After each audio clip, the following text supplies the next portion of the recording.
محمد وآله وأصحابه أجمعين।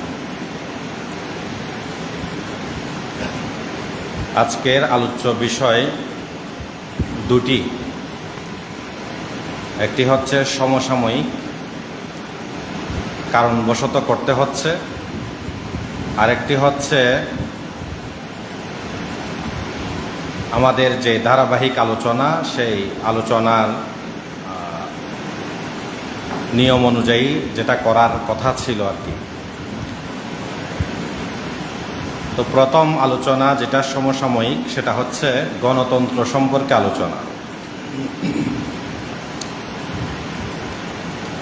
গণতন্ত্র সম্পর্কে ইতিপূর্বে আগেও আলোচনা করেছি, তবে আজকে মূলত বিভ্রান্তির নিরসন এবং এ বিষয়ে উলামায়ে দেওবন্দ, আকাবিরে দেওবন্দ, উলামায়ে দেওবন্দ, ওনাদের দৃষ্টিভঙ্গিটা কি, এটাই মুখ্য উদ্দেশ্য। তো এজন্য আজকে মূল গণতন্ত্রের ভালো কি, খারাপ কি, মন্দ কি, নানান যে আলোচনাগুলো অন্য সময় করা হয়েছে, এই আলোচনা আজকে করা হবে না। আজকের মুখ্য উদ্দেশ্য হচ্ছে গণতন্ত্র বলতে কি বোঝায় এবং সেই গণতন্ত্র সম্পর্কে আমাদের উলামায়ে দেওবন্দ, আকাবিরে দেওবন্দের দৃষ্টিভঙ্গি কি, ওনারা এটাকে কোন দৃষ্টিতে দেখেন। প্রেক্ষাপটটা বলি। সম্প্রতি পাকিস্তান থেকে মুফতি তারেক মাসউদ সাহেব বাংলাদেশে এসেছেন। তিনি গণতন্ত্র সম্পর্কে একটি বক্তব্য দিয়েছেন। গণতন্ত্র বর্তমান সময়ে একটি উত্তম বা ভালো, এই ধরনের কাছাকাছি কথা আর কি, মানে যেখান থেকে গণতন্ত্র যে আসলে একটি মতবাদ, গণতন্ত্র যে এর পিছনে একটি সুনির্দিষ্ট দর্শন, আকীদা রয়েছে, এই বিষয়টা বোঝা যায় না। এভাবে আরেকটি ঢাকার বড় মাদ্রাসার একজন উস্তাদ, তিনিও লিখেছেন, সম্প্রতি 2-1 দিন আগের কথা, তিনিও লিখেছেন গণতন্ত্র বলতে বোঝানো হয় জনগণের রায়ে গঠিত সরকার। ওনার ভাষ্য হচ্ছে, বক্তব্য হচ্ছে,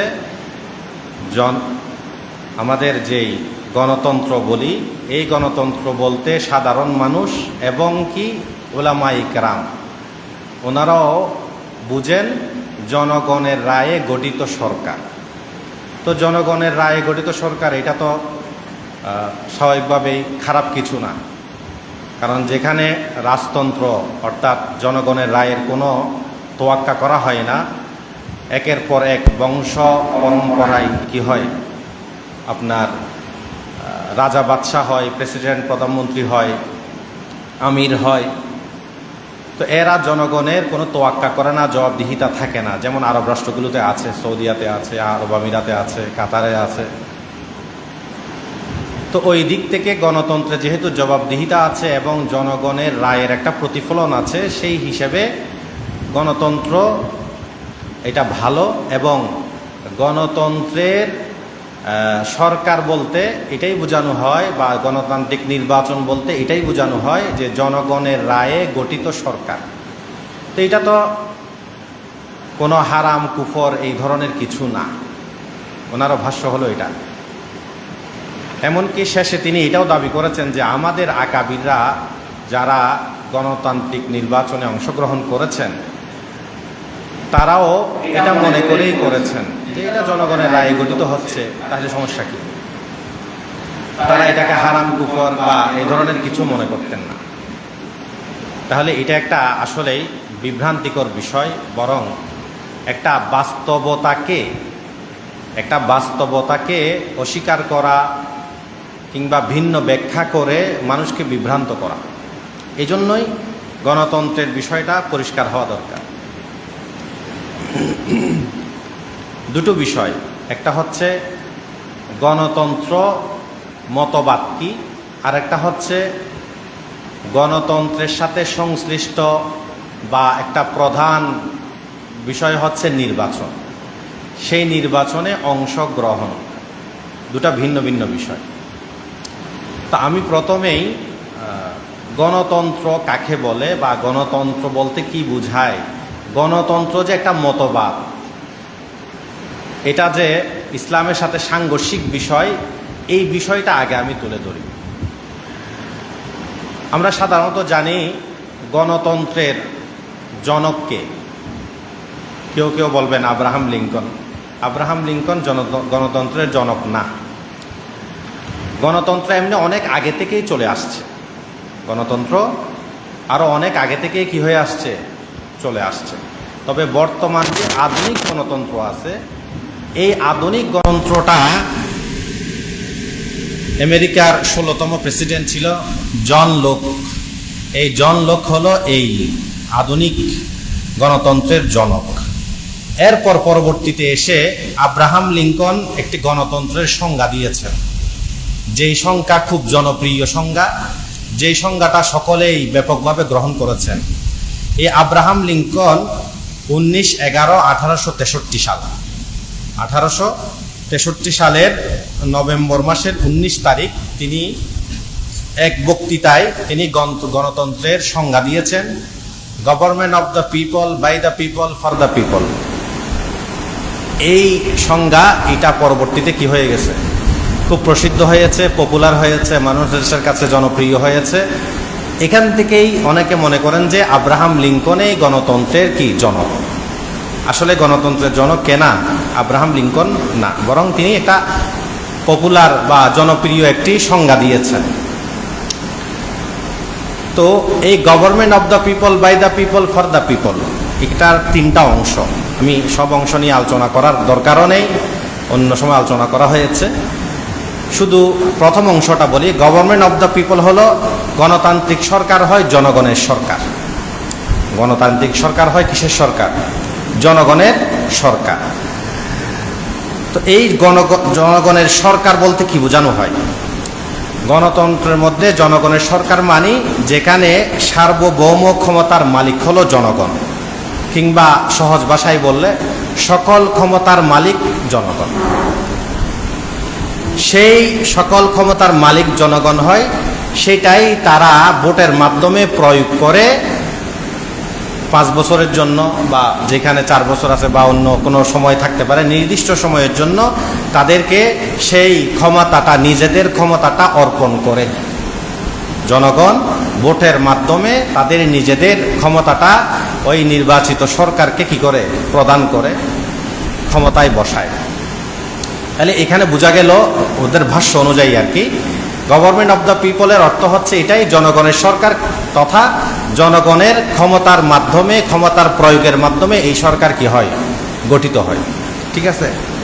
বাংলাদেশ সংবিধান, এই যে গণপ্রজাতন্ত্রী বাংলাদেশের সংবিধান 2016 সালের, এটা এখনো আছে। এই সংবিধান এখনো বিলুপ্ত হয় নাই বা বাদ দেওয়া হয়নি।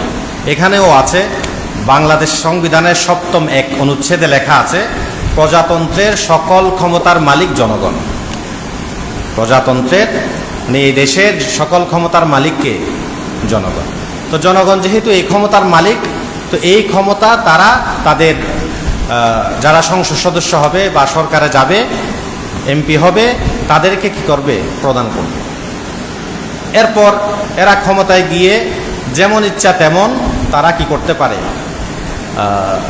আইন করতে পারে, যে কোনো কিছু বানাতে পারে, যে কোনো কিছু রহিত করতে পারে, চাই সেটা কোরআন হাদিসের সাথে সাংঘর্ষিক হোক, চাই না হোক, সেটার কোনো ভ্রুক্ষেপ না। বরং এখানে তারা মনে করবে আমরা জনগণের প্রতিনিধি হিসাবে আসছি, এখন আমরা যা ইচ্ছা তাই করতে পারব। এজন্য চাইলে মডেল লাইসেন্সও দিতে পারবে, পতিতালয়ের অনুমতিও দিতে পারবে, তারপর রাষ্ট্রপতি চাইলে খুনির আসামিকে ক্ষমা করে দিতে পারবে। এরকম যেগুলো কোরআন সুন্নাহর বিরোধী, সুস্পষ্ট কোরআনের আইনের, হাদিসের আইনের বা শরিয়া আইনের বিরোধী আছে, যে কোনো কিছু তার করার ক্ষমতা থাকে, এটাকে কেউ কিছু বলতে পারবে না। বুঝে আসছে কথা? এটা হলো মূলত এই যে গণতন্ত্র বলতে এটাই বোঝানো হয়, যে এখানে সাধারণ লোকেরাই হলো তারা ক্ষমতার মালিক, সেই ক্ষমতা নির্দিষ্ট ব্যক্তিকে প্রদান করবে, তারা সেগুলাকে প্রয়োগ করবে। তার মানে এখানে আইন প্রণেতার আসনে বসতেছে মূলত হলো সাধারণ জনগণ, আর সাধারণ জনগণের পক্ষ থেকে প্রতিনিধি হিসাবে প্রয়োগ করতেছে নির্দিষ্ট কিছু লোক। মূল কথা হলো সাধারণ জনগণই হলো যে কোনো কিছু বেশকম করতে পারবে, আইন প্রণয়ন করতে পারবে, বাদ দিতে পারবে, সেটা কোরআন সুন্নাহর মুয়াফিক হোক বা না হোক, জনগণ যেটা চায় সেটাই করতে পারবে। এটাই হলো গণতন্ত্রের মূল কথা। বুঝা আসছে? আচ্ছা, তো এটা ইসলামের সাথে সাংঘর্ষিক বিষয়। কেমনে? কারণ কোরআন বলে সার্বভৌম ক্ষমতার মালিক বা সকল ক্ষমতার মালিক জনগণ না, বরং হলো আল্লাহ। আউযু বিল্লাহি মিনাশ শাইতানির রাজিম, বিসমিল্লাহির রহমানির রহিম। প্রসিদ্ধ আয়াত, কুলিল্লাহুম্মা মালিকাল মুলক তুতিল মুলকা মান তাশা। ঠিক আছে, তো এখানে আল্লাহুম্মা মালিকাল মুলক, নবী আপনি বলে দিন যে সার্বভৌম শক্তির মালিক হলো কে? আল্লাহ। অন্য আয়াতে আছে ওয়ালিল্লাহি মুলকুস সামাওয়াতি ওয়াল আরদ, আকাশমণ্ডলী ও পৃথিবীর সার্বভৌম ক্ষমতার মালিক কেবল কে? আল্লাহ। তাহলে আল্লাহ যেহেতু ক্ষমতার মালিক, তো আল্লাহ যেটা বলেছেন, যেটা আদেশ দিয়েছেন বা শরিয়া হিসাবে দিয়েছেন, সেটার বাহিরে যাওয়ার কারো কোনো কি নেই, সুযোগ নেই। তাহলে ইসলামের সাথে কি হয়ে গেল? সাংঘর্ষিক হয়ে গেল। এজন্য আমাদের আকাবিররা এবং উলামায়ে দেওবন্দের যারা মুফতি ছিলেন, আলেম ছিলেন, বিজ্ঞ ছিলেন, তারাও এই গণতন্ত্রকে একটা ইসলাম বিরোধী, ইসলামের খেলাফ, ইসলামের সাথে সাংঘর্ষিক একটা মতবাদ হিসেবে চিহ্নিত করেছেন। ইসলামের খেলাফ একটা মতবাদ, একটা দর্শন, এবং কেউ কেউ এটাকে কুফর পর্যন্ত বলেছেন। ইসলামের যেটা কাতঈ খেলাফ হবে সেটা তো অবশ্যই কুফর হবে। এটা বললেও যে না বললেও এটা বোঝাই যাচ্ছে যে ইসলামের যেটা কাতঈ খেলাফ, অকাট্য খেলাফ হয়, ইসলামের অকাট্য যেটা বিরোধী হয়, সেটা তো অবশ্যই কি হবে? কুফর হবে, যেহেতু কাতঈ বিষয়। এখন আমি আপনাদের সামনে এই আমাদের যেহেতু ওই উস্তাদের, বড় মাদ্রাসার উস্তাদ, উনি যেহেতু দাবি করেছেন এই কথা, আমাদের আকাবিররাও বা আমাদের যারা উলামায়ে দেওবন্দ গণতন্ত্রকে, গণতান্ত্রিক রাজনীতিতে অংশগ্রহণ করেছেন কিংবা করেন নাই, এই গণতন্ত্র সম্পর্কে তারা এই দৃষ্টিভঙ্গি পোষণ করতেন, এটা হলো সাধারণ জনগণের রায়ে গঠিত সরকার, এতটুকু। তো এটা তো হারাম বা কুফর এই ধরনের কিছু হওয়ার নেই। কিন্তু আসলে কি আমাদের মুরব্বীরা ওনারা কি এতটুকুই দেখেছেন, নাকি এটাকে একটা স্বতন্ত্র মতবাদ, এটাকে একটা স্বতন্ত্র বিষয় হিসাবে দেখেছেন? আমার এখানে অনেকগুলো ফতোয়ার কিতাব আছে, আমি দুই একটা দেখাই।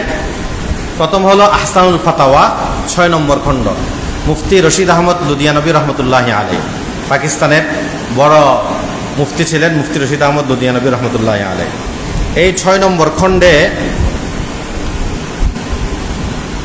94 নম্বর পৃষ্ঠা, 94 নম্বর पृष्ठाয় তিনি लिखें যে आम तौर से जमहूरियत के मुताल्लिक लोगों के जहनों में सिर्फ इतना ख्याल रहा कि मुतलकुल इनान बादशाहत के मुकाबले में ये निज़ाम आवाम को आज़ादी इजहार राय अता करता है और हुक्मरानों पर ऐसी पाबंदियाँ आयद करता है जिनके ज़रिए वो बेमुहार न हो सके। और चूँकि इस्लाम ने मुशावरत का हुक्म दिया है, इसलिए जमहूरियत को मुशावरत के हममाना समझकर लोगों ने ये कहना शुरू कर दिया कि जमहूरियत आईन इस्लाम है, हालांकि बात इतनी सादा नहीं है। साधारणत जमहूरियत सम्पर्के, गणतंत्र सम्पर्के लोकदेर जहने माथाয় এতটুকু আসছে যে যেগুলো রাজতন্ত্র, অর্থাৎ আরব রাষ্ট্রগুলোতে যে রাজতন্ত্র আছে সেখানে সাধারণ মানুষের কোনো রায় দেওয়ার সুযোগ নেই। গণতন্ত্রের মাঝে সাধারণ মানুষের কি আছে? রায় দেওয়ার সুযোগ আছে এবং জবাবদিহিতা তাদের কাছে করার একটা বাধ্যবাধকতা থাকে। তো ইসলাম যেহেতু মশওয়ারার হুকুম দিয়েছে, তো মশওয়ারা মানে কি? অন্য থেকে রায় নেওয়া, এটাই তো। তো গণতন্ত্রের ক্ষেত্রেও সাধারণ জনগণ থেকে কি নেওয়া হয়? রায় নেওয়া হয়। তাহলে इसलिए जमहूरियत को मशवारत के हम माना समझकर অনেক এজন্য গণতন্ত্রকে মশওয়ারার একই অর্থ বুঝে লোকেরা এটা বলা শুরু করে দিল যে জমহুরিয়ত ই আইন ইসলাম হ্যাঁ, গণতন্ত্র এটাই হলো হুবহু ইসলাম। তিনি বলেন হালাকে বাত ইতনি সাদা নেই হ্যাঁ, অথচ কথা বিষয়টা এত সহজ সরল না। दर हकीकत जमहूरी निज़ाम हुकूमत के पीछे एक मुस्तकिल फलसफा है। তিনি বলেন যে বাস্তব হলো গণতন্ত্র যেটা, গণতান্ত্রিক যে ব্যবস্থা, গণতান্ত্রিক যে সরকারের ব্যবস্থাপনা আছে, এটার পেছনে একটা স্বতন্ত্র দর্শন আছে, আকিদা আছে, जो दीन के साथ एक कदम भी नहीं चल सकता, যেটা ইসলাম ধর্মের সাথে সামান্যতম একসাথে হতে পারে না। और जिसके लिए सेकुलरिज्म पर ईमान लाना तकरीबन लाजमी शर्त की हैसियत रखता है, এবং যেই গণতন্ত্রকে ধারণ করার জন্য সেকুলারিজমের উপর ঈমান আনাটা লাজমি শর্ত। সেকুলারিজম সম্পর্কে অন্য সময় বলেছি। এরপর তিনি জমহুরিয়তের গণতন্ত্রের যে সংজ্ঞা আমি যেটা বললাম, government of the people, by the people, for the people, এইটা তিনি কি করলেন, উল্লেখ করলেন। এরপর তিনি বলেন যে लिहाजा जमहूरियत का सबसे पहला रुकन आज़म ये है कि इसमें आवाम को हाकिम आला तस्वुर किया जाता है। তাহলে জমহুরিয়তের গণতন্ত্রের সবচেয়ে প্রথম বড় যেটা রোকন সেটা হলো এখানে আওয়ামদেরকে, সাধারণদেরকে হাকিমে আলা, হাকিমে আলা মানে সার্বভৌম ক্ষমতার মালিক। হাকিমে আলা মানে কি? যিনি সব ক্ষমতার মালিক এবং বিধানদাতা, সর্ব বড় বিধান প্রণয়ন করার যার কাছে কি আছে, শক্তি আছে, ক্ষমতা আছে, তাকে বলা হয় হাকিমে আলা। বিধান প্রণয়ন করার শক্তি, ক্ষমতা যার কাছে আছে তাকে হাকিমে আলা, যেটাকে অন্য ভাষায় বললে সার্বভৌম ক্ষমতার মালিক। और आवाम का हर फैसला जो कसरत राय की बुनियाद पर हुआ हो वो वाजिब और नाकाबिल तनसीख समझा जाता है। এবং আওয়ামের প্রতিটা ফয়সালা তারা যেটা চায় কাসরতে রায় কি বুনিয়াদ পর, অর্থাৎ অধিকাংশ লোকেরা যেটাই কি দিবে, রায় দিবে, সেটার ভিত্তিতেই এটাকে ওয়াজিব মনে করা হয় এবং এটা কোনোভাবেই বাদ দেওয়া যাবে না। এটা উনি আরো লম্বা আলোচনা করেছেন, ঠিক আছে। এরপর তিনি বলেন যে अगर दस्तूर हुकूमत अवामी नुमाइंदों के इख्तियार कानून साजी पर कोई पाबंदी भी आयद कर दे तो ये पाबंदी इसलिए वाजिब तामिल नहीं होती कि ये आवाम से बालातर किसी उतारने के लिए आयद होती है। एरपर बोलें जे खुलासा ये कि जमहूरियत ने कसरत राय को माअज़ल्लाह खुदाई का मकाम दिया हुआ है कि इसका कोई फैसला रद्द नहीं किया जा सकता। सार कथा हलो एटा गणतंत्र মানুষের, অধিকাংশ মানুষের রায়কে আল্লাহর স্থানে নিয়ে গেছে।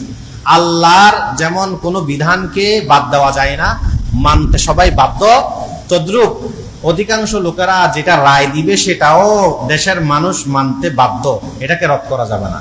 এইভাবে আল্লাহর মকামে নিয়ে যাওয়া হয়েছে, বুঝা যাচ্ছে? তাহলে এই গণতন্ত্র আমরা যেটা বলি শুধু সাধারণ মানুষের রায়, এটা এত সহজ সরল না। তিনি বললেন যে এটা বাত ইতনি সাদা নেই, এটা এত সহজ সরল না, বরং এর পিছনে এক মুস্তাকিল ফলসফা হ্যায়, একটা স্বতন্ত্র কি আছে, দর্শন আছে, আকিদা আছে, যেটা দ্বীনের সাথে এক কদমও এক সমান হতে পারে না। বুঝা যাচ্ছে? এরপর হাকিমুল উম্মত আশরাফ আলী তানভী রহমতুল্লাহ আলাইহি ওনার আশরাফুল জওয়াব কিতাব, থানভী রহমতুল্লাহ আলাইহির আশরাফুল জওয়াবের 307 নম্বর পৃষ্ঠা, কয় নম্বর? 307, 308। এটা হলো ইকরা বুক ডিপো দেওবন্দের এই নুসখা অনুযায়ী আর কি। এটাতে তিনি লিখেন বাজ লোগো কো ইয়ে হিমাকত सूझी है कि वो জমহুরি সালতানাত को ইসলাম में ठूसना चाहते हैं। কিছু লোকের এই বেকুফি আসলো যে, মাথায় চেপে বসলো যে তারা গণতান্ত্রিক সরকার ব্যবস্থাকে ইসলামী সরকার ব্যবস্থা বা ইসলামের এই একটি রূপ এই ধরনের বলতে চায়। और ये दावा करते हैं এবং এটাই দাবি করে যে ইসলাম में জমহুরিয়ত ही की तालीम है, ইসলামের মধ্যে গণতন্ত্রের কি দেওয়া হয়েছে, শিক্ষা দেওয়া হয়েছে। और इस्तिदलाल में ये आयत पेश करते हैं कि वशाविरहुम फिल अम्र, ওয়াশাবিরহুম ফিল আমর, নবীকে আল্লাহ বলেছেন যে আপনি এই সমস্ত বিষয়ে লোকদের সাথে কি করেন, মশওয়ারা করেন, বলে এই আয়াত দিয়ে দলিল করে। मगर ये बिल्कुल गलत है, এটা সম্পূর্ণ গলত। उन लोगों ने मशवरत की दफा ही को दफा कर दिया, এরা তো আসলে মশওয়ারা কাকে বলে, মশওয়ারাত বিষয়টাকেই শেষ করে দিয়েছে। উনি এখানে সংক্ষেপ আকারে কি করেছেন, আলোচনা করেছেন। এখানে তিনি গণতন্ত্রের ফালসাফা নিয়ে আলোচনা করেন নাই, কিন্তু এখানে তিনি একটা পার্থক্য দেখিয়েছেন, সেটা হলো সাধারণ জনগণের রায় আর মশওয়ারার যে রায়, দুইটা এক না। ইসলামের মধ্যে যেই মশওয়ারা হিসাবে যে রায় হয়, ঠিক আছে, এইটা আর গণতন্ত্রের মাঝে যেই রায় হয় সেটা এক না। সহজভাবে বলি, গণতন্ত্রের মাঝে আপনি ভালো মানুষ, খারাপ মানুষ, চোর, বাটপার, দুর্নীতিবাজ সকল, নারী পুরুষ, জ্ঞানী বেকুব সকলেই এইভাবে শিক্ষিত অশিক্ষিত, ঠিক আছে, দ্বীনের বুঝ রাখে না রাখে, মুসলমান ও মুসলিম সকলের রায় সমান। কোনো বেশ কম আছে? ভোট দিতে গেলে আপনি যদি মেয়ে হন বাদ দিবে, আপনি যদি পাগল হন আপনাকে বাদ দিবে, ঠিক আছে, আপনার যদি শিক্ষা দীক্ষা কম থাকে বাদ দিবে। শুধু বয়সটা হলেই হবে, আর কিছু লাগবে। শুধু কি বয়সটা হলেই হবে। কত, 15-16 বছর, না 16 বছর মনে হয়, না 18 বছর, এই যে বয়সটা, এই বয়সটা হইলেই আপনাকে কি ভোট দেওয়ার জন্য দিবে। তো ইসলামে এইভাবে মুসলমান অমুসলমান, এরকম নারী পুরুষ, শিক্ষিত অশিক্ষিত এবং বাটপার নেককার বদকার সবার কি রায় এইভাবে নেওয়া হয়? আচ্ছা, এরপর দেখেন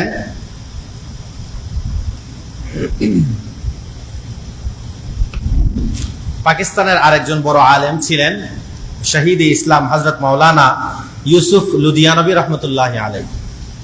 ইউসুফ লুধিয়ানবী রহমতুল্লাহ আলাইহির খাতমে নবুয়ত সম্পর্কে ওনার অনেক কাজ আছে কাদিয়ানীদের বিরুদ্ধে। বিশেষ করে ওনার তুহফায়ে কাদিয়ানিয়ত আছে 6 খণ্ডের, ইখতিলাফি উম্মত আর সিরাতে মুস্তাকিম আছে, খুব সুন্দর ওনার কিতাব, প্রসিদ্ধ কিতাব। ওনার আরেকটা ফতোয়ার কিতাব আছে আপকে মাসাইল আর উনকা হল, 8 খণ্ডের কিতাব।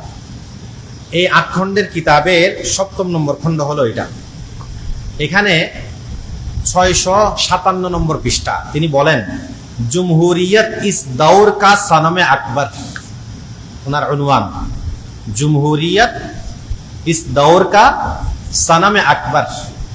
গণতন্ত্র এটা হলো এই যুগের সবচেয়ে বড় কি বুত, পূজার জন্য সবচেয়ে বড় মূর্তি, সবচেয়ে বড় আজর আর কি। তো লম্বা আলোচনা করেছেন, সবগুলো পড়ার সময় নেই। তিনি আলোচনা করতে গিয়ে লিখেন, इसी गलत कबूलियत आम्मा का सिक्का आज जमहूरियत में चल रहा है। जमहूरियत दौर जदीद का वो सनम अकबर है जिसकी पुरस्तिश अव्वल दानायान मगरिब ने शुरू की, चूंकि वो आसमानी हिदायत से महरूम थे। জমহুরিয়ত গণতন্ত্র এটা হলো এই যুগের সবচেয়ে বড় মূর্তি, যেটা প্রথমে পশ্চিমারা পূজা শুরু করেছিল।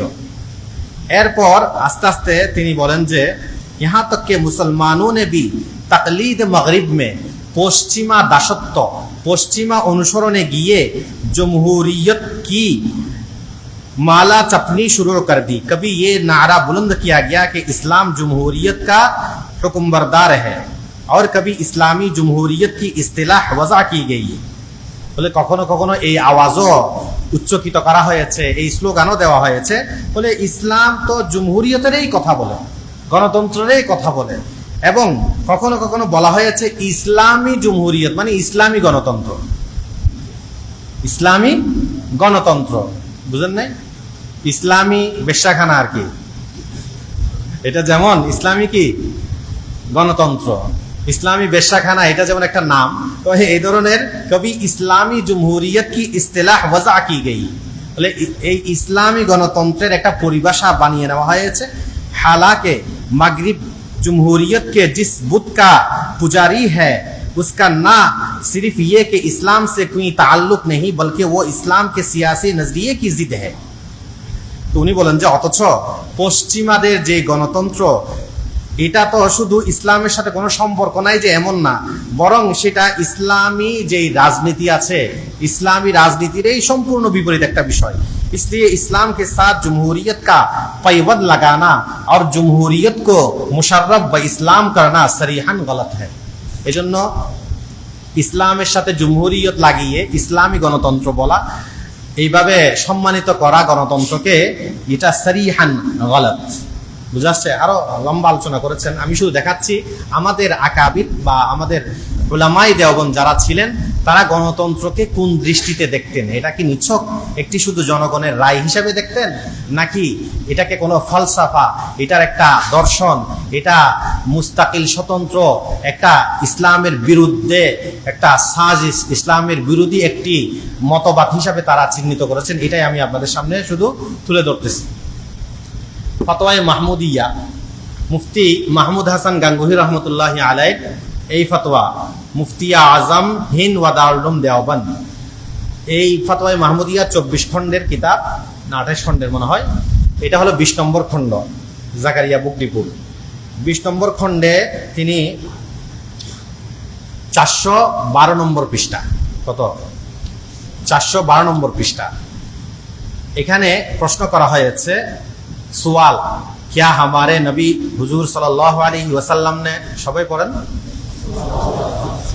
जमहूरियत को कायम किया था और क्या खुलाफाए अरबा भी इस जमहूरियत पर चले या उन्होंने कुछ तगय्युर और तबद्दुल किया है। प्रश्न हलो, আমাদের নবী রাসূলুল্লাহ সাল্লাল্লাহু আলাইহি ওয়াসাল্লাম কি গণতন্ত্র কায়েম করেছিলেন? খোলাফায়ে আরবাও কি এই গণতান্ত্রিক পথে চলেছেন? ঠিক আছে, মাঝখানে একটা কথা বলে দিই, সরকারি সিলেবাসে যেই ইসলামী ইতিহাস বই আছে সেখানে কিন্তু খোলাফায়ে রাশিদিন, হযরত ওমর, অন্যান্য খলিফা, ওনাদেরকে গণতান্ত্রিক পদ্ধতিতে নির্বাচিত হয়েছেন, ওনারা গণতন্ত্র কায়েম করেছেন, এই কথাগুলো লেখা আছে, এখনো আছে। ঠিক আছে, এই যে এই প্রশ্নই হলো এখানে দেওয়া হয়েছে, একই প্রশ্ন। বুঝে আসছে? আল জবাব, মুফতি মাহমুদ হাসান গাঙ্গুহি রহমতুল্লাহ আলাইহি জবাবে বলেন, হযরত শাহ ওয়ালিউল্লাহ মুহাদ্দিস দেহলভী রহমতুল্লাহ আলাইহি, তিনি মারা গিয়েছেন 1176 হিজরিতে। শাহ ওয়ালিউল্লাহ দেহলভী রহমতুল্লাহ আলাইহি ने জমহুরিয়ত की तरदीद फरमाई है। কে বলেছেন? মুফতি মাহমুদ হাসান গাঙ্গুহি বলেন যে খোদ শাহ ওয়ালিউল্লাহ দেহলভী রহমতুল্লাহ আলাইহি গণতন্ত্রের কি করেছেন? খণ্ডন করেছেন। ওয়াহা কাওয়ানিন নে আহকাম কা মাদার, কোথায় খণ্ডন করেছেন? এখানে হাসিয়াতে তাখরিজ করা হয়েছে, অর্থাৎ হুজ্জাতুল্লাহিল বালিগার মধ্যে এই সম্পর্কে আলোচনা আছে যে লা ইউমকিনু আন ইয়াত্তাফিকা রাইহুম জামিআন আলা হিফজিস সুন্নাহ, এই আলোচনা এখানে নিচে নিয়ে আসছে, আপনারা তাখরিজ দেখে নিতে পারেন। তো তিনি বলেন যে ওয়াহা কাওয়ানিন আহকাম কা মাদার দালাইল पर नहीं बल्कि अक्सरियत पर है, यानी कसरत राय से फैसला होता है। बस अगर कसरत राय कुरान व हदीस के खिलाफ हो तो इसी पर फैसला होगा। कुरान करीम ने अक्सरियत की इताअत को मूजिब दलालत फरमाया है, व इन तुतिअ अक्सर मन फिल अर्दि युदिल्लुका अन सबीलिल्लाह। अहले इल्म, अहले दियानत, अहले फहम कम हुआ करते हैं। खुलाफाए अरबा रज़ियल्लाहु अन्हुम हुजूर अकरम सल्लल्लाहु अलैहि वसल्लम के नक्श कदम पर चलने वाले थे, उन्होंने इसके खिलाफ कोई दूसरी राह इख्तियार नहीं की है। ওনার জবাবের সার কথা হলো, আল্লাহর রাসূল গণতন্ত্র কায়েম করবেন এটা তো দূরের কথা, এটা তো কখনো হতেই পারে না। যদি এটাই হতো তাহলে শাহ ওয়ালিউল্লাহ দেহলভী রহমাতুল্লাহ তো জমহুরিয়তের এই গণতন্ত্রের কি করতেন না? খণ্ডন করতেন না। আচ্ছা, কেন এই জমহুরিয়তের খণ্ডন করা হয়েছে? কেন আল্লাহ রাসূল এই জমহুরিয়তকে কায়েম করেন নাই? এটার সাথে এটার বিরোধিতা, সাংঘর্ষিক অবস্থান কি? সাংঘর্ষিক অবস্থান হলো এটাই, গণতন্ত্রের মাঝে কোন বিধান প্রণয়নের ক্ষমতা হলো আকসারিয়তের উপর, অধিকাংশরা যেটা বলবে সেটাই, অধিকাংশরা যেটা বলবে সেটাই। ঠিক আছে, कसरत से राय से फैसला होता है, অধিকাংশ যদি কোরআন হাদিসের খেলাফ করে এটাই হবে ফয়সালা। ঠিক আছে, সম্প্রতি একটা কমিশন আছে, জাতীয় ঐক্যমত্য কমিশন, ডক্টর আলী রিয়াজের অধীনে এই কমিশন কাজ করতেছে, সংস্কারের কাজ করতেছে, সংবিধানে কি কি যোগ করবে, সংস্কার হিসাবে কি কি যুক্ত হবে, এই সমস্ত বিষয়গুলো নিয়ে রাজনৈতিক দলগুলোর সাথে আলাপ করতেছে। ঠিক আছে। তো এখানে আলাপের ক্ষেত্রে মাঝে মাঝে খুব ইন্টারেস্টিং বিষয় আসে, সেটা হলো বিএনপি ওয়াকআউট করে চলে যাচ্ছে, অমুক দল এটা মানতেছে না, অমুক দল এটা মানতেছে না, ঠিক আছে।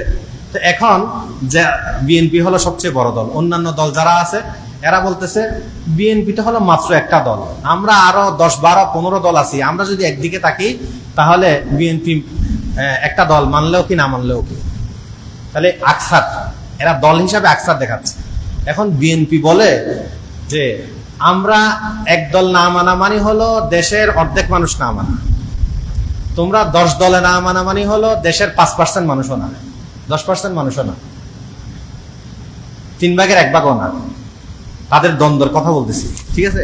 তো এখানেও তারা যে সংস্কারগুলো করতেছে, যেমন একটা কথা চলতেছে যে নারীদের জন্য 100 সংরক্ষিত আসন, এমপি হওয়ার জন্য 100 সংরক্ষিত আসন দেওয়া হবে, এটা হবে কি হবে না, ঠিক আছে।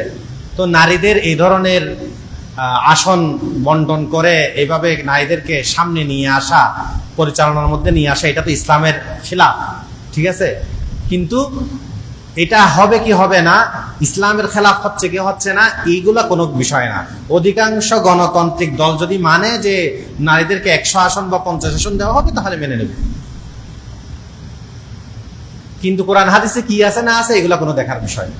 এই যে সম্প্রতি কথা বলতেছে, এরকম প্রতিটা বিষয়ে সংসদের মধ্যে যখন কোনো আইন নিয়ে আলোচনা হয়, কোনো একটা কিছু প্রণয়ন করবে আলোচনা হয়, যদি অধিকাংশ সংসদ সদস্য যদি এটার উপর রায় দেয় সেটা পাস হয়ে যাবে, সেটা কোরআন হাদিসে কি আছে না আছে সেটা দেখার বিষয়।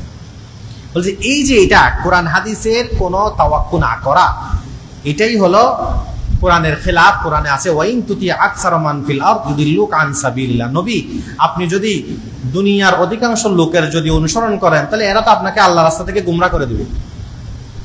অধিকাংশ লোক তো আল্লাহকে মানে না, ওমা ইউমিনু আকসারুহুম বিল্লাহি ইল্লা ওয়া হুম মুশরিকুন, অধিকাংশ মানুষই তো মুশরিক, আল্লাহর উপর ঈমান আনে না। ওমা ইউমিনু আকসারুহুম বিল্লাহি ইল্লা ওয়া হুম মুশরিকুন। আপনি এখন দেখেন পৃথিবীতে বর্তমানে কত মানুষ, 800 কোটি। 800 কোটি মানুষ হলে মুসলমান কতশো কোটি, একবারে বেশি ধরলো 200 কোটি, আছে তার বেশি না, ঠিক আছে। তাহলে 600 কোটি হলো বেঈমান। ওমা ইউমিনু আকসারুহুম বিল্লাহি ইল্লা ওয়া হুম মুশরিকুন, এটাও হলো আমি হাই দর্শক 200 কোটি, এটাও হাই। এখানে 200 কোটির মধ্যে 100 কোটিও খালেস মুসলমান বের করা মুশকিল হবে, যারা আসলেই প্রকৃত মুসলমান। তারপরও আমি সর্বোচ্চটা ধরলাম আর কি।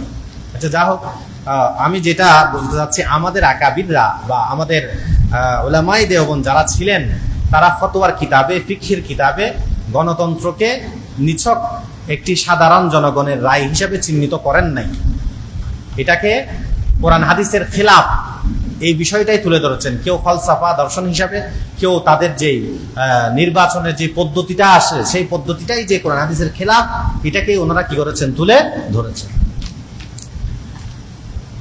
সর্বশেষ আর 2 জনের কথা বলবো, বেশি বলার সময়ও নেই। আর মুফতি মোহাম্মদ তাকি উসমানী হাফিজাহুল্লাহ বর্তমান বিশ্বের অনেক বড় স্কলার, ওনার ফতোয়ায়ে উসমানী 3 নম্বর খণ্ড, এই ফতোয়ায়ে উসমানীর 3 নম্বর খণ্ডের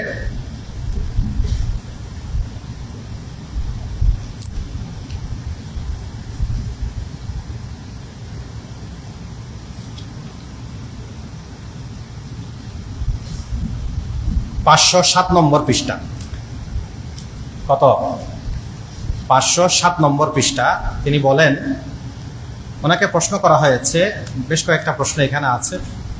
सवाल, मेरी और इस मुल्क के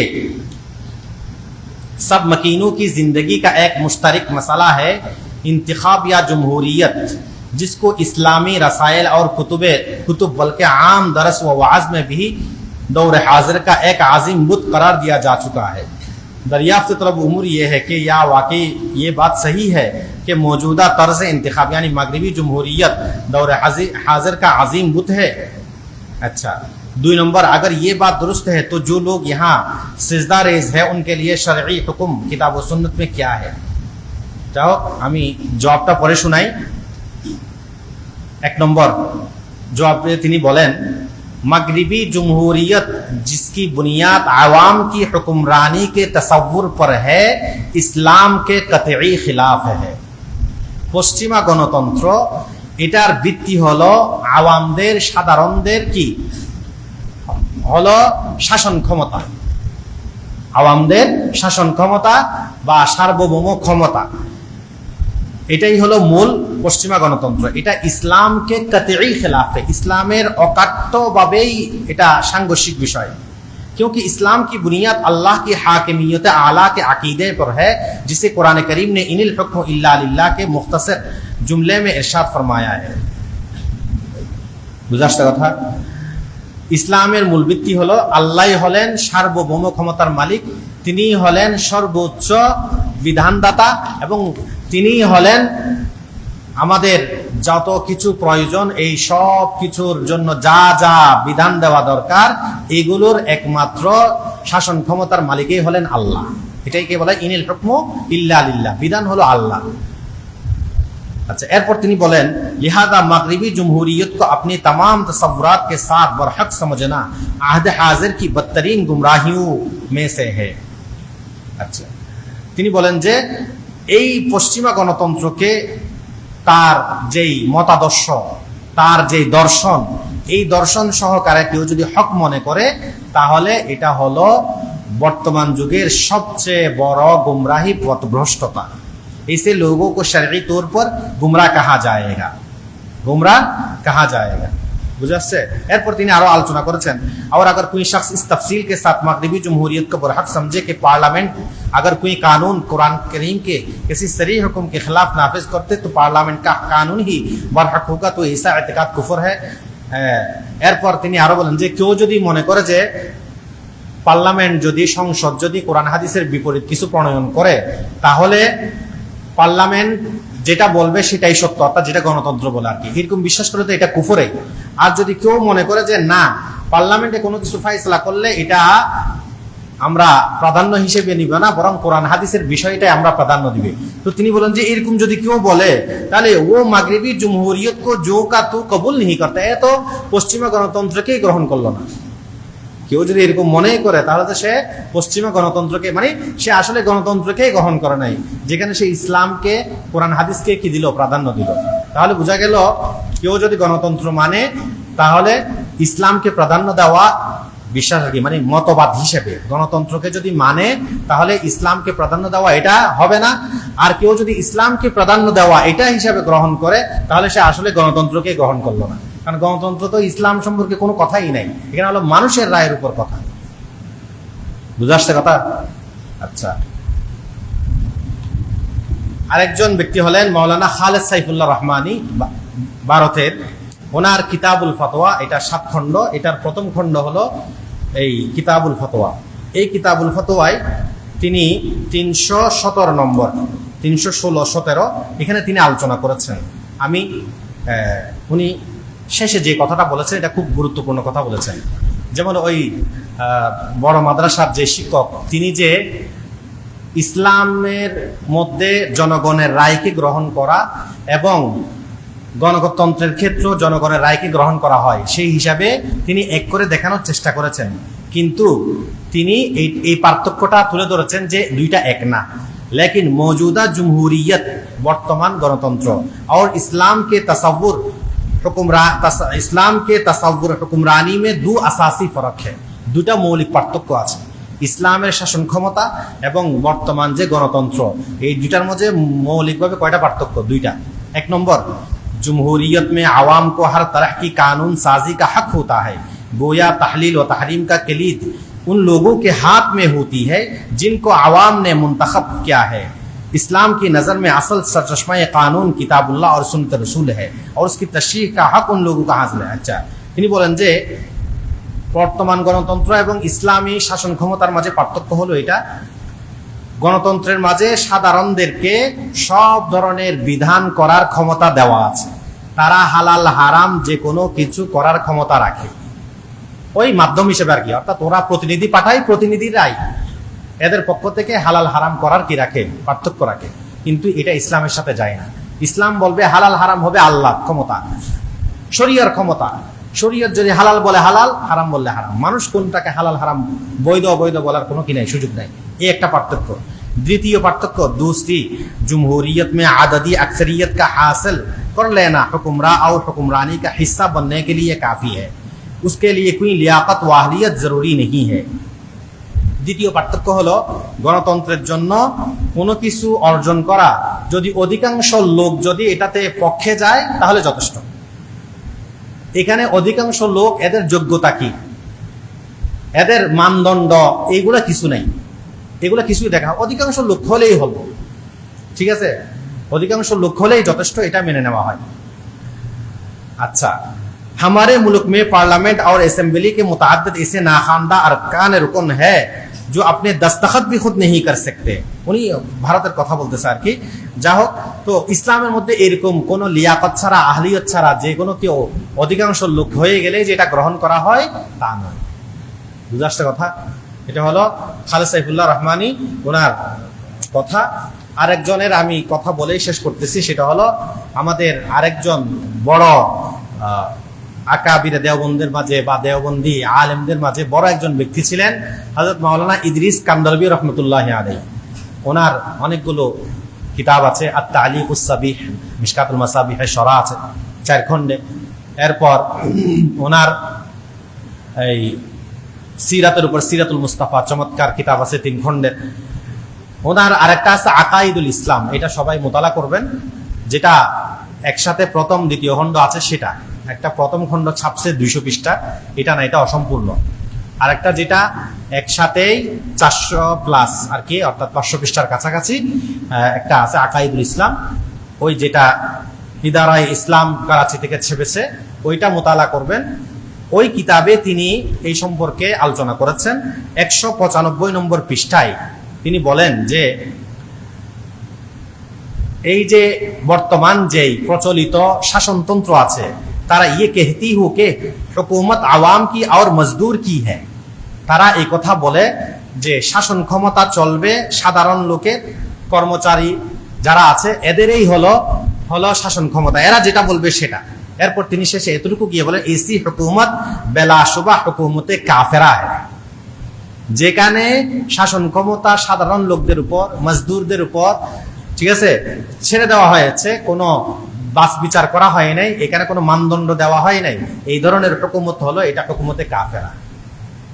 বুঝে আসছে কথা? এটা ইসলামীর সাথে কোনোভাবে এক হতে পারে না। তাহলে আমি মোটামুটি ভাবে বেশ কয়েকজন আমাদের আকাবিরে দেওবন্দ এবং উলামায়ে দেওবন্দের মধ্য থেকে ওনাদের ফতোয়ার হিসাবে আমরা দেখাইলাম যে গণতন্ত্র নিছক শুধু একটা সাধারণ জনগণের রায়, এটা না, বরং এটার পিছনে একটা দর্শন আছে, এটার পিছনে একটা ফালসাফা আছে, এটা একটা মতবাদ, যে মতবাদ বুঝায় যে এখানে কোরআন সুন্নাহ কোনো কিছুকেই প্রাধান্য দেওয়া হবে না, বরং সাধারণ মানুষ যেটা বলবে, অধিকাংশ যেটা বলবে সেটাই। বুঝে আসছে কথা? তো ওনারা এটার তারদিদ খণ্ডন 2 ভাবে করেছেন। একটা হলো মতবাদ হিসেবে করেছেন, অর্থাৎ সার্বভৌম ক্ষমতার মালিক আল্লাহ, জনগণ না, এই দিক থেকে করেছেন। দ্বিতীয় হলো অধিকাংশদের রায়কে, সাধারণ জনগণের রায়কে ইসলামের মধ্যেও এইরকম সাধারণ জনগণের রায় হিসেবে দেখা হয়, এইটা যেটা মনে করা হচ্ছে এটা এক না। থানভী রহমতুল্লাহ তো একেবারে সুস্পষ্ট বলেন, ইয়ে হেমাকত সুজি হ্যাঁ। শেষ পর্যন্ত মানুষের মাথায় এই বেকুপি চেপে বসেছে যে তারা জমহুরি সালতানাতকে ইসলাম মে ঘুষ দিয়া হয়, জমহুরি সালতানাতকে, গণতান্ত্রিক শাসন ব্যবস্থাকে ইসলামের মধ্যে ঢুকিয়ে দেওয়া হচ্ছে, বলা হচ্ছে এটাই ইসলাম, মানে ইসলামেও সাধারণ জনগণের রায় নেওয়া হয়, এটাও নেওয়া হয়। তো ভুল কথা। সাধারণ জনগণের রায় ইসলাম নেওয়ার ক্ষেত্রে একটা মানদণ্ড আছে, এখানে কোনো মানদণ্ড নেই। এখানে সে কাফের হোক, সে মুসলিম হোক, কোনোটাই দেখা হয় না। সে বুঝবান হোক না বুঝবান হোক, কোনো কিছু দেওয়া হয় না। ভালো হোক খারাপ হোক, কোনো কিছুই বাস বিচার নেই। বাস আপনার বয়স হয়েছে, আপনি দিতে পারবেন, এবং অধিকাংশ যেটা বলবেই সেটাই প্রাধান্য। এটা কোরআন হাদিসের খেলাফ হোক না হোক, সেটা দেখা হবে না, তাহলে সেটা ইসলামের সাথে কখনোই যায় না। ঠিক আছে? এরপর আরেকটা বিষয় বলি, সেটা হলো নির্বাচন। ঠিক আছে?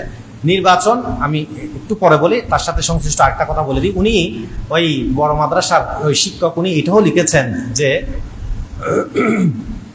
আমরা যে গণতন্ত্র বলি, সেই গণতন্ত্র আমরা পশ্চিমা গণতন্ত্র বুঝাই না।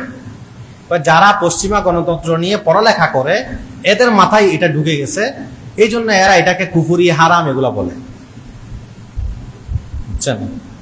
যারা পশ্চিমা গণতন্ত্র নিয়ে পড়ালেখা করে বা পশ্চিমা গণতন্ত্রের বিষয়গুলোকে নিয়ে নাড়াচাড়া করে, এদের মাথায় এটা ঢুকে গেছে, এই জন্য এটাকে ওনারা কি বলেন, হারাম, কুফর এগুলা বলেন।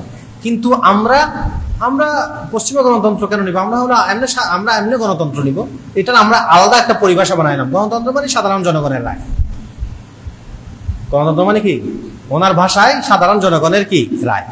ঠিক আছে, এটার উত্তর প্রথমত হলো সাধারণ জনগণের রায়, যেটা আপনি বলতেছেন এখানে কোনো হারাম কিছু নাই, হারাম আছে। এই যে ওনারা সবাই বলেছেন সাধারণ জনগণের রায় আকসার হলেই গণতন্ত্র গ্রহণ করে, কিন্তু ইসলাম গ্রহণ করে না। ইসলাম শর্ত দেয় কখন গ্রহণ করবে, কখন করবে না, এবং কোন সাধারণ জনগণেরটা রায় নিবে, কোনটা নিবে না। এখানে কি আছে? শর্ত আছে, একেবারে বাছ বিচার ছাড়া নয়। বুঝে আসছে? এটা একটা। দ্বিতীয় হলো, কেউ যখন কোনো বিষয়কে পরিভাষা হিসেবে, কোনো একটা পরিভাষা হিসেবে বানিয়ে নেয়, তো সেটাকে আপনি নিজের মতো করে ব্যাখ্যা করলে হবে? কি বলেন? আমরা আমাদের কিছু পরিভাষা আছে না, সেটা কোরআন হাদিসের হোক, এমনিই হোক, যেভাবেই হোক, আমরা কিছু পরিভাষা বানাইলাম। তো আমরা যে পরিভাষাগুলো বানাই আমরা ব্যাখ্যা করব। অন্য কেউ যদি বলে ভাই এটা তো আমাদের পরিভাষা, আপনি ব্যাখ্যা করলে হবে? আপনি ব্যাখ্যা করলে হবে, আমাদের পরিভাষা তো আমরাই ব্যাখ্যা করব, এটা আমরা বলি না? সেম একই বিষয় হচ্ছে, এই গণতন্ত্র এটা দিছে পশ্চিমারা, তারাই দিয়েছে এবং তারা এটার ব্যাখ্যা করেছে। এখন আপনি ওই ব্যাখ্যাকে না মানিয়ে নিজ থেকে যদি একটা ব্যাখ্যা বানান, এটা কিভাবে গ্রহণযোগ্য হবে? বরং এটা তো একটা প্রতারণা করা হবে, যে ওরা বলছে একটা, আপনি সেটাকে তুলে ধরতেছেন আর একটা। বুঝে আসছে? দ্বিতীয়ত হচ্ছে, মানুষ সকলেই যে আপনি যেটা সাধারণ বলতেছেন, সাধারণ জনগণের রায় নেওয়াটাকেই গণতন্ত্র বলতেছেন, এই হিসাবে যে সকলেই গণতন্ত্রকে গ্রহণ করবে এটা না। কারণ কিছু মানুষ তো পড়ালেখা করাওয়ালা থাকবে, বিশেষ করে ধরেন যারা কলেজ, ভার্সিটি, জেনারেল শিক্ষিত লাইনের আছে, এরা তো এগুলো পড়তেছেই। তো এরা গণতন্ত্র মানে তো ওইটাই বুঝে, এটা কি শুধু নির্বাচন অংশগ্রহণ এটা বুঝে? বেশির চেয়ে বেশি সাধারণ পাবলিক বা মাদ্রাসার হুজুর অথবা অশিক্ষিত, এরা না হয় বুঝলো যে শুধু নির্বাচনে অংশগ্রহণ, রায় দেওয়া, এটাই হলো গণতন্ত্র। কিন্তু যারা ইংরেজি শিক্ষিত, যারা জেনারেল শিক্ষিত, এরা তো কখনো গণতন্ত্র মানে এটা বুঝবে না। এরা তো হলো তাদের রাষ্ট্রবিজ্ঞানের ভাষায় যেটা পড়েছে, যেটা শুনেছে, যেটা জেনেছে, সেটাই তারা বিশ্বাস করবে। তো আপনি নিজ থেকে একটা পরিভাষা বানালে তো সেটা আর কি হবে না, গ্রহণযোগ্য হবে না। তৃতীয়ত, গণতন্ত্র বলে না, পশ্চিমাদের বিভিন্ন তাদের পরিভাষা আছে। সেকুলারিজম একটা পরিভাষা, হিউম্যানিজম এটা একটা পরিভাষা, ফেমিনিজম এটা একটা পরিভাষা, মডারেট ইসলাম এটা একটা পরিভাষা।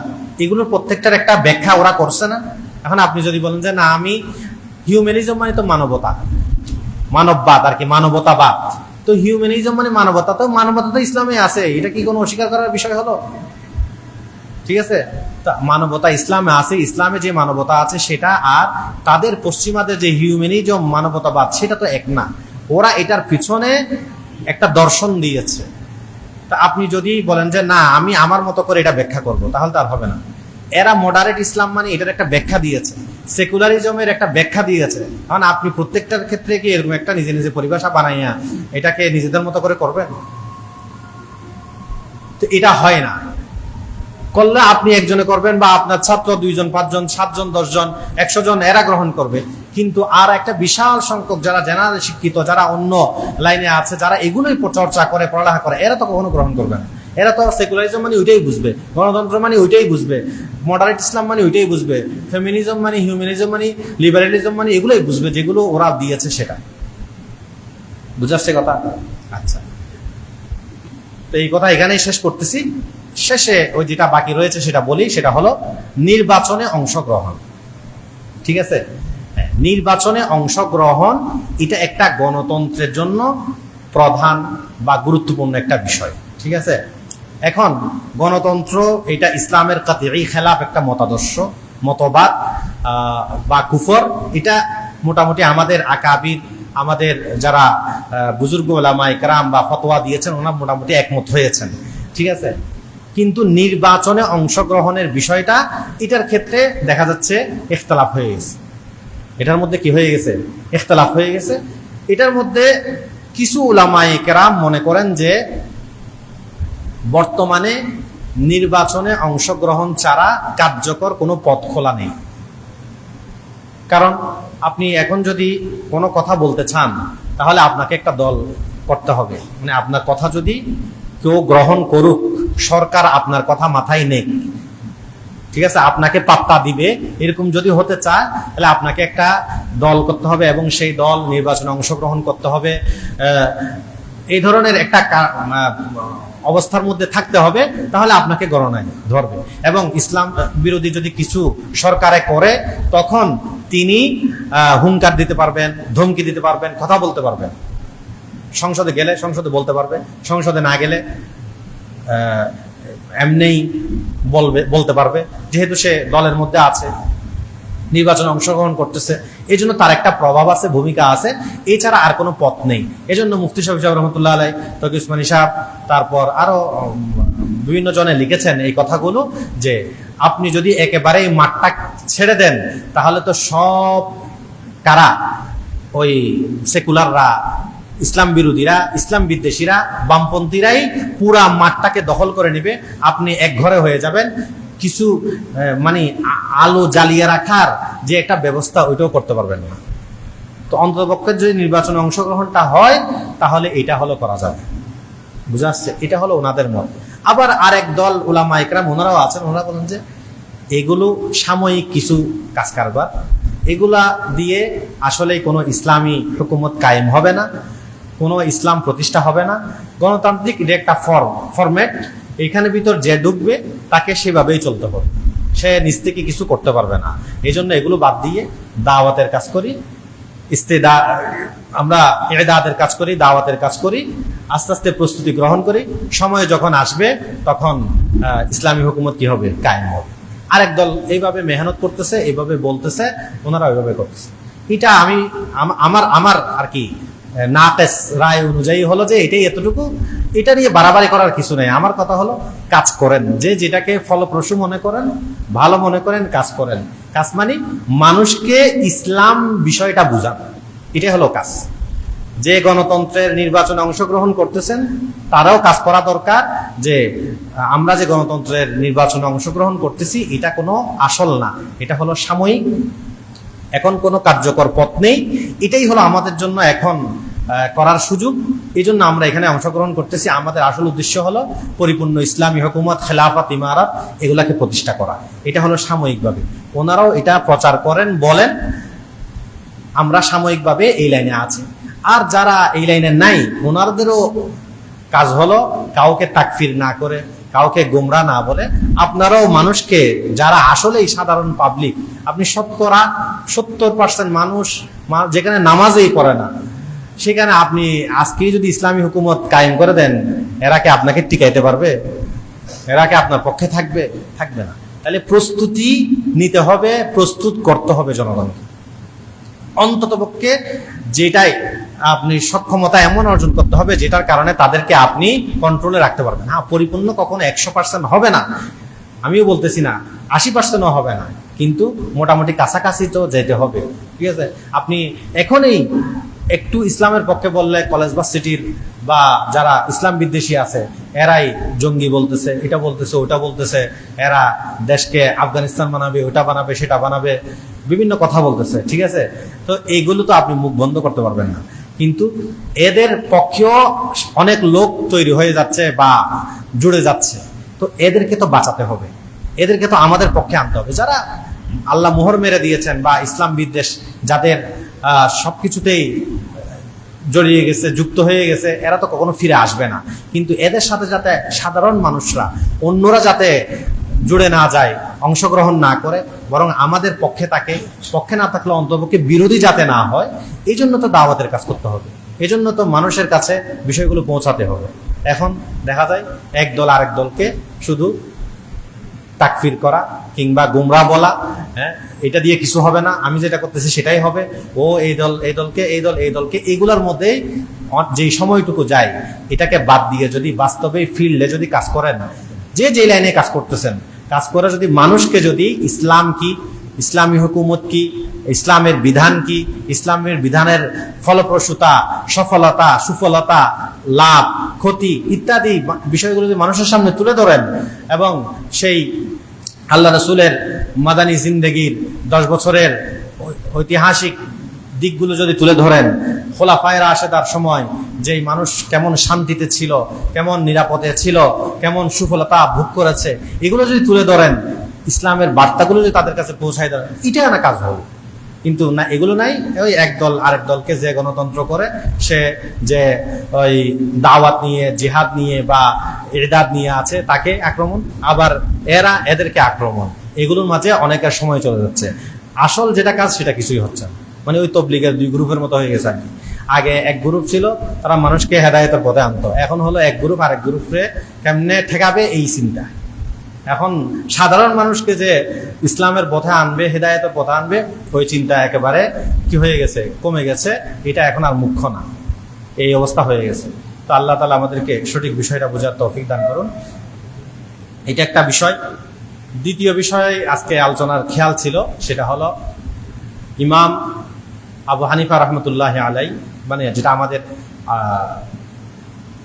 ধারাবাহিক আলোচনার অংশ হিসেবে আর কি, ইমাম আবু হানিফা, ইমাম তহাবি, ইমাম মাতুরিদি রাহিমাহুমুল্লাহ, এই 3 জনের আকীদা নিয়ে একটা তুলনামূলক সংক্ষিপ্ত একটা পর্যালোচনা করার খেয়াল ছিল, কিন্তু আজান হয়ে গেছে আর মনে হয় 20 মিনিটের মতো সময় আছে। তো এইটা তো আধা ঘন্টা, 1 ঘন্টা সময় লাগবে কমপক্ষে, তো সম্ভব না। ইনশাল্লাহ আগামী বৃহস্পতিবার আর কি, আগামী বৃহস্পতিবার। আচ্ছা, একটু দাঁড়ান, কি প্রশ্ন আছে দেখি।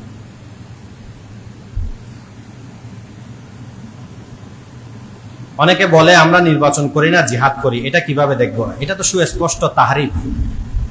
কেমনে জিহাদ করবে? এটা তো শাব্দিক অর্থ হিসাবে জিহাদ হলেও, কিন্তু ওনারা যেভাবে বলেন এটা সম্পূর্ণ একটা তাহরিফ। নির্বাচন কখনো জিহাদ হতে পারে না। খেলাফতের মাধ্যমে খলিফা নির্ধারণ হয়ে যেমন রাষ্ট্রে ইসলাম কায়েম করবে, অনুরূপ গণতন্ত্রের মাধ্যমে সরকার গঠিত হয়ে যদি রাষ্ট্রে ইসলাম কায়েম করে, তখন কি বৈধ হবে না? হবে, তবে এরকম কোনো নজির, এরকম কোনো সম্ভাবনা দেখার সুযোগ নেই। গণতন্ত্রের মাধ্যমে সরকার গঠিত হয়ে ইসলাম কায়েম করার নজির পাই নাই, এখনো তৈরি হয়নি।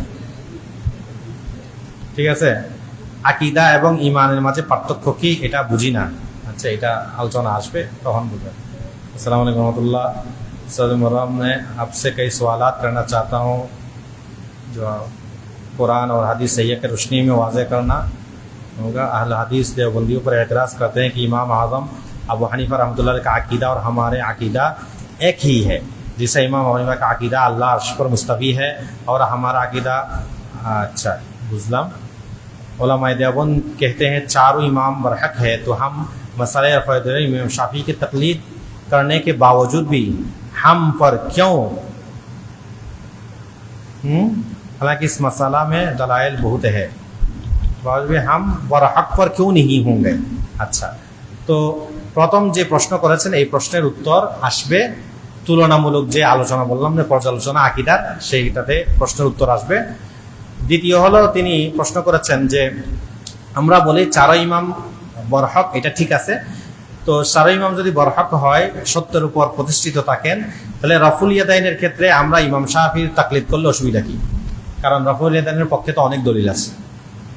ঠিক আছে, তাহলে এখন এখানে আরেকটা মাসলা আসবে, সেটা হলো, একটা হলো তাকলিদ, আরেকটা হলো তাকলিদে শাখসি।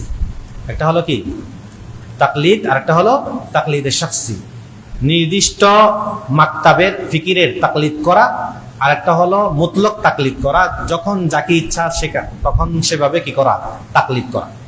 তো যখন যেভাবে ইচ্ছা তাকলিদ করার এই সুযোগ এক সময় ছিল, পরবর্তীতে বিভিন্ন কারণে, কারণ বলার সময় নেই, বিভিন্ন কারণে 400 হিজরির পরে এই তাকলিদে মুতলাকটা রহিত বা এটা বন্ধ হয়ে গিয়ে তাকলিদে শাখসির ধারা চালু হয়েছে। কিসের ধারা? তাকলিদে শাখসির ধারা চালু হয়ে গেছে। বিশেষ করে 400 হিজরিতে তো আম হয়েছে, বরং দেখা যায় যে 200-250 হিজরি থেকেও পাওয়া যায়। ঠিক আছে, পাওয়া যায় যে তাকলিদে শাখসির ধারা চালু হয়ে গেছে। হ্যাঁ, এখন আপনি বলতে পারেন কেউ যদি কোন একটা মাসআলায় সে আবু হানিফার অনুসরণ করবে না, শাফির অনুসরণ করবে, তো এটারও সুযোগ আছে। এটারও সুযোগ আছে ব্যক্তিটা কোন পর্যায়ে কতটুকু যোগ্যতা ওনার অর্জন হয়েছে সেই অনুযায়ী সে পারবে। ওই ব্যক্তি যদি এতটুকু যোগ্যবান হয় যেই যোগ্যতার বলে সে কোরআন হাদিস থেকে ইস্তিমবাত করা, উসুল প্রণয়ন করা, এরপর তার জিহ দেওয়া, রাফিয়ে দাইন বা যে মাসালাটাই সে চাচ্ছে সেই মাসালার সবগুলো হাদিস তার সামনে রেখে সে ইস্তিহাদ করার, বা ইস্তিহাদ মুতলক না, মুকাইয়্যিদ ইস্তিহাদ করারও, বা যেটা শরীয়তে গ্রহণযোগ্য এই ধরনের ইস্তিহাদের যোগ্যতা যদি হয় পারবে। বুঝে আসছে? কিন্তু যোগ্যতা অর্জন ছাড়া সেই ইস্তিহাদ করার সুযোগ নেই। তো আমরা যেমন এখন বলি যে ইস্তিহাদের দরজা বন্ধ হয়ে গেছে, আসলে ইস্তিহাদের দরজা বন্ধ হয় নাই, ইস্তিহাদের দরজায় ঢুকার লোক পাওয়া যাচ্ছে না, এই জন্য দরজাটা বন্ধ আর কি। যদি সেই দরজায় ঢুকার যদি লোক পাওয়া যায় তাহলে কি হবে? আবার দরজা খুলবে। বুঝে আসছে? যেমন থানভী রহমতুল্লাহ লিখেছেন, পিতা ছাড়া সন্তান জন্মগ্রহণ করা আল্লাহর কুদরতে আছে কিনা? আছে, আছে না? হযরত ঈসা আলাইহিস সালাম হয়েছে না, পিতা ছাড়া সন্তান জন্মগ্রহণ করেছেন। ঠিক আছে, তো এই দরজা কি বন্ধ হয়ে গেছে? বন্ধ হয় নাই, কিন্তু সেটা যে একবার হয়েছে এরপর আর এটার ওজুরে আসে নাই। তো এই যে ইস্তিহাদ করার যে যোগ্যতা, এটার যোগ্যতাটাও সেই 200 হিজরি পর্যন্ত, 300 হিজরি পর্যন্ত পাওয়া গেছিল, এরপরে আর এরকম মুতলক ইস্তিহাদের যোগ্যতা করার লোক পাওয়া যায়নি। সহজে বুঝেন, সেই যুগে যেমন লক্ষ লক্ষ হাদিস মুখস্থ করার মুহাদ্দিস পাওয়া গেছিল, এই যুগে পাওয়া যায়? একই কথা, ওই যুগেও যেমন ইস্তিহাদ করার ইমাম পাওয়া গেছিল, এই যুগে পাওয়া যায় না। কিন্তু ওইটা বুঝে এটা বুঝেন। ইমাম বুখারী উনি বলেছেন আহফাজু মিয়া আলফ হাদিস, উনি 1 লক্ষ হাদিস মুখস্থ সনাদান। অন্য জায়গায় 3 লক্ষের কথাও আসছে। ঠিক আছে, 1 লক্ষ হাদিস বা 3 লক্ষ হাদিস ওনার মুখস্থ। আচ্ছা বলেন তো দেখি, এই যুগে কেউ 1 লক্ষ 3 লক্ষ হাদিস মুখস্থ পারবে? তো ইমাম বুখারী যেমন বা ওই যুগের 200 হিজরির পরে এই হাদিসের হাফেজ আর পাওয়া যায় নাই, এটা মানছেন কিনা? তার মানে এই দরজা বন্ধ হয়ে গেছে আর কি। এরকম মুখস্থ করার হাফেজের লোক কি হয়ে গেছে? মুখস্থ হয়ে গেছে। একই ইস্তিহাদ করা ইমাম আবু হানিফা, শাফি, মালিক, সুফিয়ান সৌরি, সুফিয়ান ইবনে উয়াইনা, অন্যান্য যারা মুস্তাহিদ ছিলেন, ঠিক আছে, ওই যুগের যে মুস্তাহিদ ছিল ওই ধরনের ইমাম আসার আর পাওয়া যাচ্ছে না। হাফেজুল হাদিস যেমন পাওয়া যাচ্ছে না, এইভাবে ইস্তিহাদ করারও যোগ্যতাওয়ালা লোক পাওয়া যাচ্ছে না। এই দরজা বন্ধ আর কি। হ্যাঁ, যদি হয় তাহলে আবার খুলবে, যাবে। এখন আবার কারো কারো প্রশ্ন বা ইয়া হলো যে আগে না হয় কম্পিউটার ছিল না, এখন তো কম্পিউটারে টিপ মারলে সব চলে আসে। একটা টিপ মারলে আপনার কি চলে আসবে, কোন কোন কিতাবে আসে সব চলে আসে। অথবা আরেকটা সুরত হতে পারে, আমার 1 লক্ষ হাদিস মুখস্থ নাই আর কি, আমরা 10 জনে মিলে 1 লক্ষ হাদিস মুখস্থ করবো, অসুবিধা কি? আমরা 10 জনে মিলে 1 লক্ষ হাদিস মুখস্থ করবো, এরপর ইস্তিহাদ করবো। ঠিক আছে, সহজ উত্তর হলো 1000 ছাগল দিয়ে হাল চাষ করা যাবে নাকি 2টা গরু দিয়ে আপনি হাল চাষ করতে পারবেন? কেন? 2টা গরুর যে শক্তি হাল চাষ করার, 1000 ছাগল দিয়েও জীবনে হাল চাষ হবে না। ঠিক আছে, তো আপনার একার মাঝে যেই যোগ্যতা থাকলে আপনি ইস্তিহাদ করতে পারতেন, 10 জনে মিলে সেই যোগ্যতা অর্জন করলেও সেই ইস্তিহাদ কখনো হবে না, এর কাছেও যাবে না। বুঝাচ্ছে কথা? আচ্ছা, যা হোক, সময় হয়ে গেছে।